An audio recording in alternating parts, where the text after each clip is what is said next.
पौर्णिमा ही देवींची असते आणि अमावस्या ही देवांची असते. आजही आपण पाहतो की पुरंदर तालुक्यातलं जेजुरी नावाचं गाव, गडावरती अखंड या विश्वाचा मालक मल्हारी मार्तंड त्या ठिकाणी राहतो. महाराष्ट्राचं कुलदैवत. सोमवती अमावस्येला लाखो लोक त्या ठिकाणी येतात आणि मल्हारी मार्तंडाच्या पायाशी नतमस्तक होतात. तर मित्रांनो, या सोमवती अमावस्येचं रहस्य, सुंदर अशी कथा आज आपण ऐकणार आहोत. अतिशय सुंदर. की सोमवती अमावस्येची कथा जर ऐकली तर जीवनातली दुःख दारिद्र्य पळून जातं आणि महिलांना या ठिकाणी सौभाग्य प्राप्त होतं. सोमवती अमावस्येच्या व्रताची ताकद, पुण्य एवढं मोठे की मृत्यूलाही झुकावं लागतं, असं या सोमवती अमावस्येच्या व्रताची ताकद आहे बघा. आणि मित्रांनो, आज आपण या माघ महिन्यामध्ये सोमवती अमावस्या आहे आणि सोमवारची असल्यामुळे तिला सोमवती अमावस्या म्हणतात. कारण अमावस्या दिवस इतका महत्वाचा आहे की या दिवशीची सेवा, या दिवशी आपण आपल्या पितरांचं म्हणजे वाडवडिलांचं स्मरण जरी केलं, त्यांचा आभार मानलं, तरी पितरापासून सुद्धा मुक्ती मिळते बघा. सगळ्यात सोपा उपाय, फक्त स्मरण आणि आभार, त्यांनी सुद्धा पितृ सुखी. तर मित्रांनो, सुंदर अशी सोमवती अमावस्याची शेवटपर्यंत कहाणी ऐका आणि येळकोट जय मल्हार अशी कमेंट आम्हाला जरूर करा. चॅनलवरती प्रथम असाल तर नक्की सबस्क्राईब करा आपल्या हिंदू धर्माच्या प्रचारासाठी, खरी माहिती जाणण्यात. तुम्ही पाहतात मराठी मोटिवेशन हिस्ट्री चॅनल. तर मित्रांनो, सुंदर अशी कथा फार वर्षापूर्वीची. एका गावामध्ये एक सावकार राहत होता आणि त्या सावकाराला 7 मुलं होती आणि 7 मुलांनंतर एक मुलगी होती. 7ही मुलांची लग्न झाली, परंतु मुलींचं लग्न फक्त झालं नव्हतं. 7 सुना घरी आलेल्या होत्या. त्या गावामधला श्रीमंत सावकार असल्यामुळं त्याच्या घरी एक ब्राह्मण दररोज भिक्षा मागण्यासाठी येत असे. ब्राह्मण पहिला सावकाराच्याच घरी यायचं आणि ब्राह्मणानं भिक्षा मागितल्यानंतर त्या ठिकाणी सावकाराची सून ज्या वेळेला ब्राह्मणाला भिक्षा द्यायची किंवा त्या सावकाराची पत्नी म्हणजे शेठानी भिक्षा द्यायची, त्यावेळेला तो ब्राह्मण आशीर्वाद द्यायचा की तुम्ही पतीच्या तुमच्या खांद्यावरती राज्य करा, असा आशीर्वाद द्यायचा. आणि जर त्या सावकाराची जी सगळ्यात लहान मुलगी ती जर त्या ब्राह्मणाला भिक्षा द्यायला आली तर त्या मुलीला तो आशीर्वाद द्यायचा की तू तुझ्या भावाच्या आणि भावजाईच्या खांद्यावरती मजा मार, असा आशीर्वाद द्यायचा. आता हा आशीर्वाद त्या मुलीनं ऐकल्यानंतर तिला फार दुःख व्हायचं की सगळ्यांना हा ब्राह्मण पतीच्या खांद्यावरती सुखी राहा, आनंदात राहा, मजा करा असा आशीर्वाद देतोय, मला का असा देतोय बरं भावाच्या आणि भावजाईच्या. आता ही सगळी घडलेली घटना आपल्या आईला तिनं सांगितली, त्या मुलीने बघा, शेठाणीला फार वाईट वाटलं की असा ब्राह्मण का म्हणतोय. तिनं आपल्या मुलीला सांगितलं की उद्या आता तू भिक्षा घेऊन जा, ब्राह्मण यायच्या अगोदरच उभं राहा त्या वेळेला, बरोबर त्या वेळेला मी त्या ठिकाणी येते आणि ब्राह्मणाला याचा अर्थ विचार. आता दुसऱ्या दिवशी शेठाणीची मुलगी बरोबर ब्राह्मण यायच्या वेळेस सकाळी भिक्षा घेऊन उभी राहिली. ब्राह्मण आला आणि त्या मुलीनं भिक्षा दिली. ब्राह्मणानं आशीर्वाद त्या ठिकाणी दिला, भाऊ आणि भावजाईच्या जीवावरती तू सुखी राहशील आणि आनंदित राहा, मजा कर, असा आशीर्वाद दिला.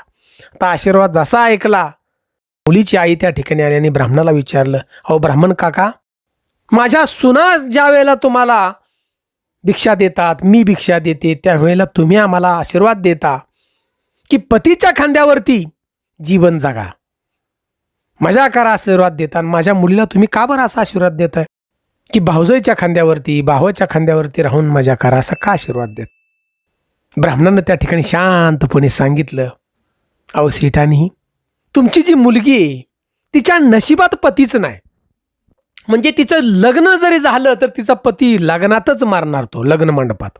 आता असं म्हटल्यानंतर शेठानी घाबरली, म्हणली ब्राह्मण काका, काहीतरी याचा उपाय असेल ना. ब्राह्मण काकाने बघा त्या ठिकाणी उपाय सांगितला. म्हणली उपाय एक आहे, पण तुम्ही करायला पाहिजे. या समुद्राच्या पलीकडं सोना नावाची एक पर्टीन राहते आणि या पर्टिनीकडं सोमवती अमावस्येचं पुण्य आहे या व्रताचं, आणि ते पुण्य जर तिने दिलं म्हणजे या मुलीच्या लग्नात ती पर्टीन हजर असेल आणि ते पुण्य जर त्या ठिकाणी दिलं तर हिचा पती म्हणला जिवंत राहील. एकच काम करा, एवढं, त्या सोना पर्टीनला हिच्या लग्नात घेऊन यायचं. आता शेठांनी हे सगळं ऐकलं, नमस्कार केला ब्राह्मणाला त्या, म्हणली मी करेल. ब्राह्मण निघून गेले. त्या शेठांनी आपल्या 7ही मुलांना जवळ बोलून घेतलं, पती त्या ठिकाणी, आणि सगळी परिस्थिती सांगितली. म्हणली तुमच्या बहिणीसाठी तुम्हाला या सोना पर्टिनीच्या घरी गेलंच पाहिजे आणि तिला बोलून या लग्नात तुम्ही घेऊन या. बाकीच्या मुलांना विचारलं, 6 मुलं, म्हातारीची पहिली नाही म्हणाली, म्हणली आम्हाला नाही जमायचं. परंतु 7वा जो मुलगा होता शेठचा, तो म्हणाला मी जाईल माझ्या बहिणीसाठी. तयार झाला. 7वा मुलगा शेठचा आणि शेठची मुलगी, दोघंही बहीण भाऊ सोना नावाच्या पर्टिनीचं घर शोधण्यासाठी निघाले. अहो दिवस गेला हो, आणि एक नदी लागली. नदीच्या काठावरती उंच असणारं एक झाड होतं, वृक्ष होता. त्या झाडाखाली दोन्ही बहीण भाऊ आपले बसले आणि त्या ठिकाणी एक साप येताना दिसला झाडाच्या दिशेनं. बहिणीनं पाहिला, साप येतोय झाडाकडे. त्या बहिणीचं लक्ष झाडाच्या वर गेलं तर झाडाच्या वर मोठं असं घरटं होतं लोंबकळत फांदीला, आणि त्या ठिकाणी त्या घरट्यामध्ये पिल्लं चिवचिव करत होती. ती पिल्लं होती हंसाची. बहीण त्या ठिकाणी आपल्या भावाला म्हणली, दादा या झाडावरती तर घरटं आहे पिल्लांचं, आणि हा साप झाडावरती जाईल आणि त्या छोट्याशा खाऊन टाकील रे. तो भाऊ लगेच उठला आणि त्या साप बघा मारला दगडाने, आणि त्या टोपलीखाली साप झाकून ठेवला. टोपली होती ते एक पडलेली. थोड्याच वेळामध्ये हंस आणि हंशीन त्या झाडाकडे आले आणि त्या ठिकाणी रक्त पाहिलं बघा पडलेलं, म्हणजे सापाला मारलेलं.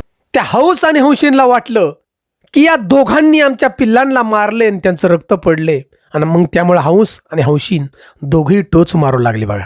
या बहीण भावांच्या पायाला दोघेही टोच मारत होते. त्यावेळेला त्या बहिणीने सांगितलं, अहो की आम्ही तुमच्या पिल्लाला मारलं नाही, हा जो साप आहे हा साप तुमच्या पिल्लाला खायला चालला होता आणि तुमच्या पिल्लाची सुरक्षितता व्हावी म्हणून आम्ही या सापाला मारले. माझ्या भावाने टोपली उघडून दाखवलं हंसाला. हंस आणि हंशीन अगदी आनंदित झाले बघा दोघेही. म्हणजे आमच्या पिल्लांचा जीव तुम्ही वाचवलाय, तुमची इच्छा काय, तुम्ही कुठं निघालाय. मग बहीण भावाने सगळं सांगितलं बघा, की सोना नावाची पर्टिनी समुद्राच्या बेटावर राहतीये आणि आम्हाला तिथं जायचे. आणि त्या ठिकाणी हंस आणि हंशीन जी होती ना, दोघांनी या बहीण भावाला आपल्या पाठीवरती बसवलं बघा, आणि सोना पर्टिनीच्या गावात नेऊन त्या ठिकाणी सोडलं. सोना पर्टिनीच्या गावात ही दोघंही बहीण भाऊ राहिले. आणि ही शेठची जी मुलगी होती, म्हणजे या भावाची बहीण, दररोज लवकर उठायची पहाटे 3 वाजताच, आणि त्या पर्टिनीच्या घरची सगळी कामं करायची. जाऊन सगळं घर अंगण साफ करायचं, पाणी भरायचं, नदीने आणून सगळं काम करायची, आणि सगळी माणसं उठायची आत निघून जायची. आता सोनाची पर्टीन होती, त्यात जावा होत्या 3, आणि दररोज त्यांची कामावणी भांडणं चालायची की आज धुणं कुणी धुवायचं, आज पाणी कुणी भरायचं, आज कुणी लोटायचं. आणि बरेच दिवस झालं तिच्या सुना शांत होत्या, कुणीच भांडत नव्हतं, कारण ही शेठची मुलगी सगळं लवकर येऊन काम करून जायची. सोना पर्टीन म्हणली आपल्या सोनाला, तुम्ही काय भांडत नाही अजिबातच, तुमचा शांत आहे, कालवा नाही. ती म्हणली तुम्ही सगळं काम करताय, झाडलोट करताय, पाणी भरताय, कपडे धुताय. सोना पर्टीनला आश्चर्य वाटले. म्हणली मी तर ही करत नाही, मी काम करतोय कोण. तिने आपल्या सोनांना सांगितलं की उद्या लक्ष ठेवा की कोण आहे तो पुण्यात्मा एवढं काम करतो येते येऊन. सोना पर्टीन आणि सगळी जागी राहिल्या त्याच्या सोना बघा. पहाटे 3 वाजता ही शेठची मुलगी आली, झाडलोट करायला लागली, तसा तिचा हात धरला आणि सांगितले तू कोण आहेस, तू का काम करतेस आमच्या घरी येऊन दररोज. त्या शेठच्या मुलीनं सांगितलं की आम्हाला ब्राह्मणाने सांगितलंय मला की सोना नावाची पर्टीन, तिच्याकडं सोमवती अमावस्येचं पुण्य, ती जर तुझ्या विवाहामध्ये असेल तर तुझा पती वाचल. माझा पती विवाहामध्येच मारणार नाही मंडपात. आता हे सगळं सांगितल्यानंतर त्या पर्टिनीला बघा आनंद झाला. म्हणली किती हिने सेवा केली माझ्या घरी येऊन, मी हिला नक्की मदत करेल. आणि त्या सोना पर्टिनीने सांगितलं तू काही घाबरू नकोस, तू विवाहाची तारीख पक्की कर, मला आवातनं पाठव, मी तुझ्या विवाहामध्ये चौग भरायला येईल आणि तुझ्या पतीला वाचवील. माझ्या सोमवती अमावस्येचं जे पुण्य आहे त्या ठिकाणी देईल मी. गगनात मावेस आनंद झाला दोघा बहीण भावांना. दोघेही बघा आपल्या घरी निघून गेले. त्या ठिकाणी वर बघण्यात चालू झालं आणि लग्नाची तारीख सुद्धा ठरली बघा. तर तारीख ठरल्यानंतर सोना नावाच्या पर्टीला इकडे आमंत्रण पाठवलं की बाबा अमक्या दिवशी लग्न आहे, लग्नाला ये.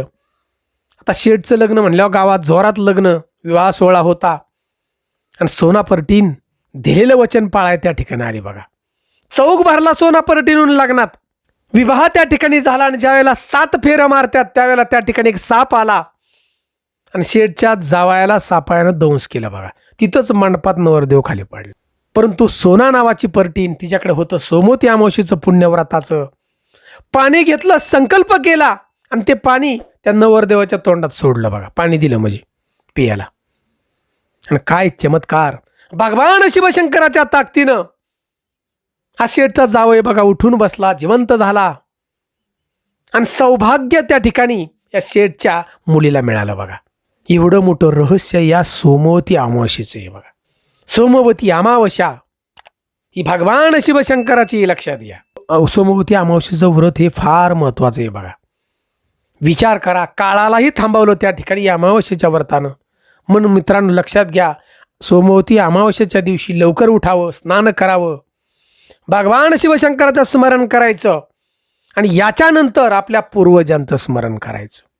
सोपी पद्धत सांगतो. आपले वडील, आजोबा, पणजोबा जे काय आपल्या ध्यानात आहेत म्हणजे सगळी, त्यांनी जे आपल्यासाठी धन ठेवलंय, जमीन, घर, जे काय असेल, विहीर, त्यांचा आभार मानायचं, तुम्ही आम्हाला ठेवलंय म्हणून. स्मरण करायचं, चित्र डोळ्यासमोर आणायचं, स्मरण करायचं. आणि ही पित्र आहेत, ही पूर्वज आहेत, तुमची सुखी होतील आणि तुम्हाला चांगला आशीर्वाद देतील.